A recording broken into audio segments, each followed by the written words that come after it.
আজকালকার রাজনীতিটা এত একটা নোংরা জায়গায় চলে গেছে না, মানে বলার মতো আমার কিছু ভাষা নেই। মানে আমার না, পাবলিকের কারোরই ভাষা নেই। মানে যা পেছনে কাদা ছেঁটাছেঁটি চলছে, মানুষের উন্নতির কথাটা কেউ ভাবছে না। যে কোনো পার্টি, আমি কারো কোনো পার্টি হয়ে বলছি না, নির্দিষ্ট দলের হয়েও বলছি না। ওর পেছন মারছে, ওর পেছন মারছে, রং নিয়ে ছোঁড়াছুড়ি চলছে, কাদা নিয়ে ছোঁড়াছুড়ি চলছে, পারলে গোবর গোবর নিয়ে ছোঁড়াছুড়ি করবে, হাগা নিয়ে ছোঁড়াছুড়ি করবে, মুখে পেচ্ছাপ করে দেবে, এরকম একটা ব্যাপার। মানে মানুষের উন্নতির কথা কেউ আর ভাবছে না, শুধু নিজেদের উন্নতির কথা ভাবছে। রাজনীতির এখন এই হাল হয়ে গেছে। নাহলে কি আর নেতা আমলার ছেলেগুলো কোটিপতি হয়ে যাচ্ছে যে রাতকে রাত? আমি আর নামফামগুলো বললাম না, যাই হোক। বা নেতা আপনাদের ঘনিষ্ঠ হয়ে গেলেই ব্যথা, আপনার চিন্তা নেই, মোটামুটি লাইফ সেট। বাকি আপনার আগামী 50-60 বছর বিন্দাস চলে যাবে, এরকম একটা জায়গায় চলে যাচ্ছে।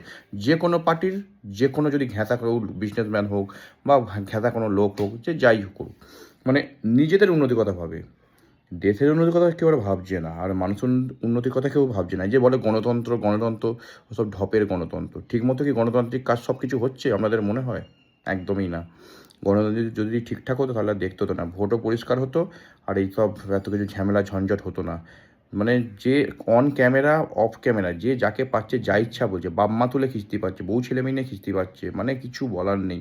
এত নোংরা জায়গায় চলে গেছে রাজনীতিটা, মানে বিরক্ত লেগে যাচ্ছে কিছু। মানে যে কোনো পার্টি অন্য পার্টিকে খিস্তি করছে, আর অন্য একটা পার্টি তাকে খিস্তি করছে, এইভাবেই চলছে। অদ্ভুত, মানে বেকার, একবারে বেকার হয়ে গেছে। শুধু পশ্চিমবঙ্গের রাজনীতি নয়, সারা ভারতবর্ষের রাজনীতিটাই নোংরা করে ফেলেছে। একটা যে সুন্দর ভাবমূর্তি থাকা দরকার ছিল সেটা নেই। আগে যেমন একটা ব্যাপার ছিল, এখন আর সেই ব্যাপারটা নেই। শুধু লোককে ফ্রি দিয়ে দিয়ে, যে পার্টি আছে তাকে সেই বলছে ফ্রি দেবো। যদি কোনো পার্টি বলে যে আমি এই জিনিসটা দেবো, লক্ষ্মীর ভাণ্ডার কি যুবশ্রী ভাতা কি বিধবা ভাতা কি বার্ধক্য ভাতা দেবো 1000 টাকা, অন্য পার্টি বলছে আমরা ক্ষমতা এলে 2000 টাকা দেবো। দেবে কি না দেবে তার নেই ঠিক, দেবো।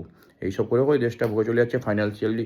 মানে অ্যাকচুয়াল যে মানে সেন্ট্রাল গভর্নমেন্ট বা স্টেট গভর্নমেন্টের যে ফাইন্যান্সিয়াল গ্রোথ, সেটাও কমে যাচ্ছে। দেশের উন্নতির পথে কাজে লাগাতেই পারছে না, কেউ করতে পারছে না।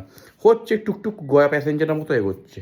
জানি না এটা কবে ঠিক হবে। এটা আমার মনের কথা, এটা আমার মনের কথা না, এটা ম্যাক্সিমাম মানুষের মনের কথা। গরিব, মধ্যবিত্ত, নিম্ন মধ্যবিত্ত মনের কথা। বড়লোক বা উচ্চ বড়লোক তাদের কথাই বলছি না, বা শিল্পপতি বিজনেস টাইকুন এদের কথা বলছি না।